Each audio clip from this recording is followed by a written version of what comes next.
All right, welcome back, everyone. This is our sixth Epiq Thursday. We are back this Thursday, and as you know, Epiq Thursdays is all about figuring out the peak and optimal performance strategies by looking at these change makers, wellness, longevity, and fitness gurus from around the world, so we can figure out how to get in that state of optimal performance, whether we are an entrepreneur, whether we are a change maker, a high achiever, or just a normal quote unquote human being.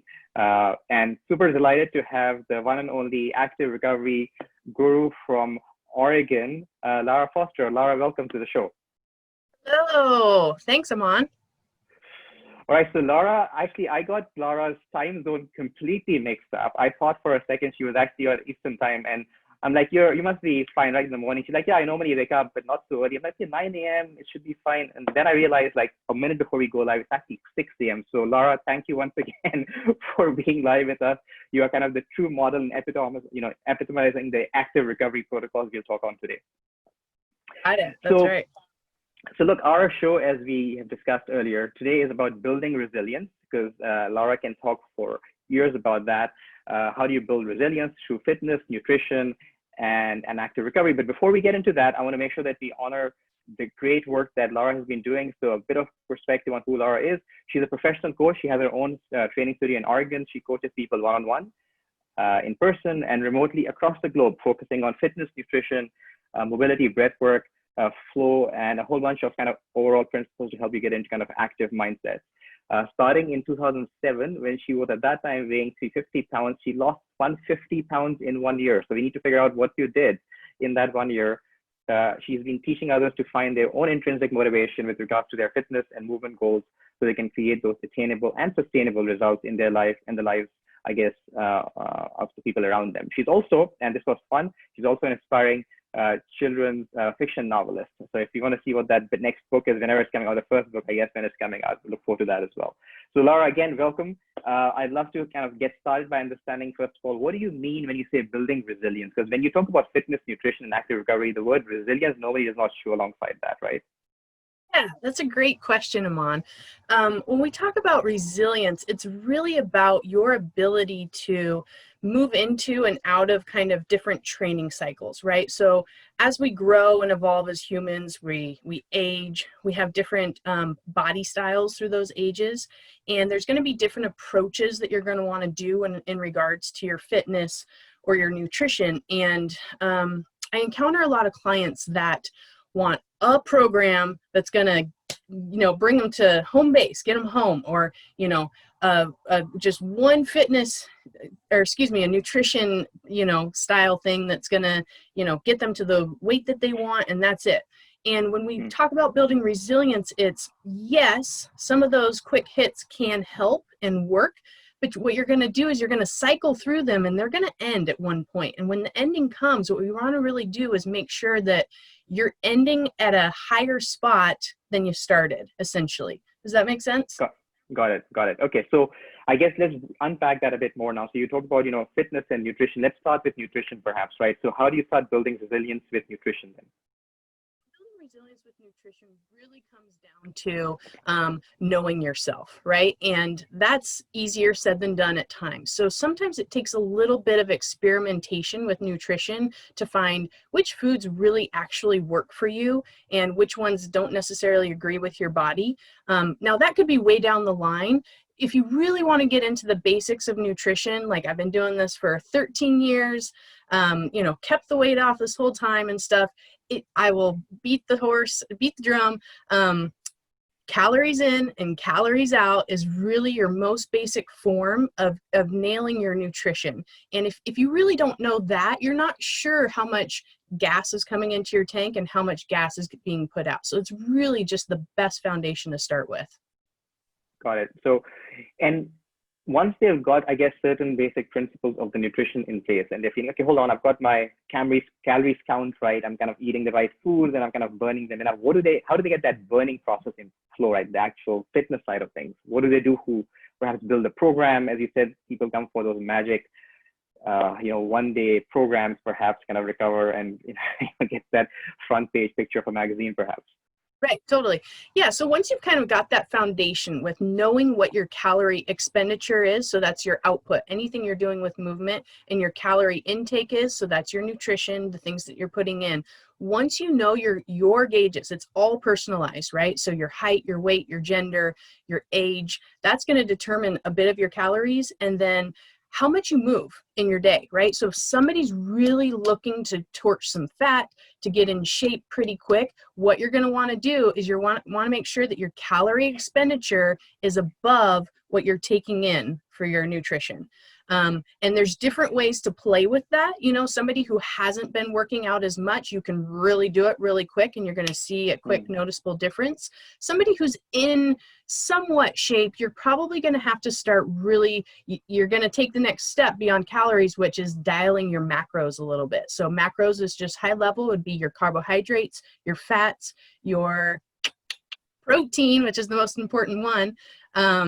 Yeah. So, and then, you know, even you can go one step beyond that, and then you're going to get into inflammatory foods, foods that are going to be, you know, more sustainability for the earth, different kinds of things. I mean, you could just keep going on the spectrum with it. Okay. So if someone comes to you and they're like, they just walk in, you know, like, you know, very bubbly and cheery, I say, okay, Lara, give us this thing that's going to work. What do you say to them? Do this and then come back to me after that, because otherwise you'll just be kind of living in la la land.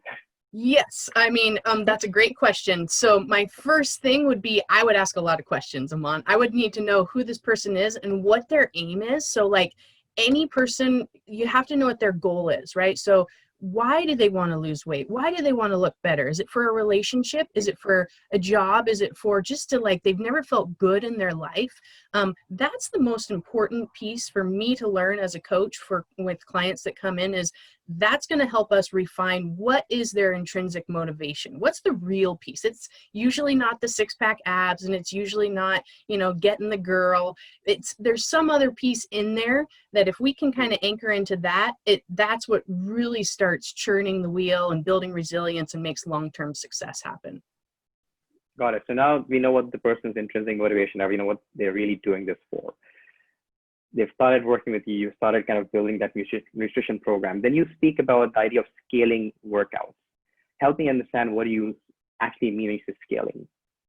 Yeah, so when it comes into scaling, you kind of brought a great example here. If somebody comes in really excited and motivated, and it's like, I'm going to do this thing. There's no, you know, ifs, ands, or buts about it. So they're coming in with a lot of intensity and inspiration. And that is great to start. But at some point, that intensity starts to wane, and it tapers back, or somebody drops off the edge and gets injured, possibly quits. They're not seeing maybe the results as fast as they want. Expectations come into it. And so my job is to really help refine so that intensity and inspiration can continue to roll, but in a manner of, when we scale the workouts, maybe we're not going to go 7 days hard a week and just like hammer it. You're going to get, you know, 4 days hard a week and 2 days of kind of medium and 1 rest day. And I found that people that come in with such intensity, they really have a hard time taking rest. And at the end of the day, when we're talking about sustainability and long-term success and not falling off the wagon, it's rest and recovery that helps generate that for the long haul. Well, it's a great, I think, segue into your pet topic of active recovery, right? Because when people think recovery, they're like, okay, let's watch some Netflix with popcorn and ice cream. You worked very hard, you had a great day at the gym, a great day at the office, and now it's time to cool down with ice cream and whatever other, you know, items in front of our table. What do you mean when you say active recovery? So active recovery is a term that I was actually introduced to by the Flow Genome Project. So hat tip to Jamie Wheel. It really is about learning how to pull back the reins on your own efforts in life. So that could be fitness, nutrition. It's less about kind of pushing the gas pedal and then pushing the brake pedal really fast. And it's learning your own ability of how to be graceful between the two. So you're going to a little bit of gas and a little bit of brake, or at some point you might even not even need to push it too much. You know, the less braking and like, oh, full stop, and you're just kind of like riding the wave. So active recovery, for me, the introduction was, I had to learn how to slow down, how to allow myself time. So I did an experiment where 6 weeks I went and got a massage every week. And that was the experiment. It was a pretty cool experiment to do. And I tell you that the results that I got by doing that, I felt more centered in my own body. And I felt actually more energy throughout my week and during my workouts by adding that active recovery consistently in. So, I mean, how do you, I guess, influence someone who's been working very hard or has been a hard charger or hustler all their life, right? And they're like the alpha driver, always want to get the 20 hours in the day done, and that 4 hours I can survive on sleep because that's what I can, I can sleep and I die kind of story. What's the message to them? How do they at least get this mindset that, look, give it a try, see what difference it could make to your life, as you sort of said yourself, that massage experience you gave yourself. How do you get people to at least start seeing the other side of the mountain? Yeah, so to me, one of the easiest ways to just to start talking about it and sharing my own experience with, kind of long haul. And I've done all sorts of different fitness things and had injuries and burnouts and stuff. And so the more I talk about active recovery and just let other people know that it's a possibility and it's something you could interweave, some people are going to listen and hear it and experiment for themselves. Some people just need to hit their head against the wall before they're ready to try something else. And, as a coach, that's hard to see. You really want to kind of sometimes stop people from hitting that wall. But at the end of the day, sometimes that is the best motivation for some people is, oh, that really hurt. I hit the wall. Okay, maybe I'll try something else. Maybe a massage wouldn't be so bad once a week, or whatever you try to do, breath work, writing, meditation. I mean, it could be across the board when you start adding active recovery in. So quick shout out to whoever's watching. Just tell Lara where you're signing in from. If you're signing in from her neck of the woods or from this side of the woods, there's actually a public holiday here in Dubai where I'm calling from. So I don't know whether actually people are awake, or at least they're awake. They're probably just busy with other stuff. But if they're there, say hi, drop all those emojis you love to drop. Lara is kind of sending us love as well with that 6:15 a.m. call now. So here's what I'm thinking, right? In the last few months, when people have been struggling in many ways, whether it's because of the pandemic, whether it's like economics, whether it's other tensions, how do you get someone to say, look, if you don't slow down, you can't go faster afterwards? Whereas think, hold on, I need to do more now, because if I don't do more, I'm not going to be able to get enough time in to kind of get more clients, or I guess do more stuff, etc. How do you get someone to see, I guess, the active recovery mindset when really so much is changing in front of them that they feel flustered, confused, and they think, hold on, if I don't move fast, I'm going to be left behind? I would say, we've almost had a global hit our head on the wall situation these last several months. So it's actually a wonderful opportunity for people to start experimenting with active recovery.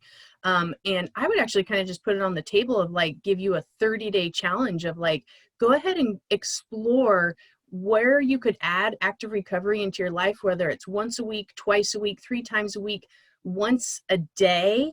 I have clients across the spectrum that, hit different areas of that, but just go ahead and just start beating that drum just a little bit for yourself. And you'll start to notice and feel a difference right away. So what could they start, maybe, if they were to build some sort of a calendar or a program, by like a DIY thing for their active recovery, it's a 30-day challenge, what would they kind of look at adding in there in terms of a portfolio of options for their active recovery, I guess? Yeah, so here's a good one. So if somebody, you kind of said an example of somebody's a hard charger. They just don't think they're going to get ahead unless they keep going.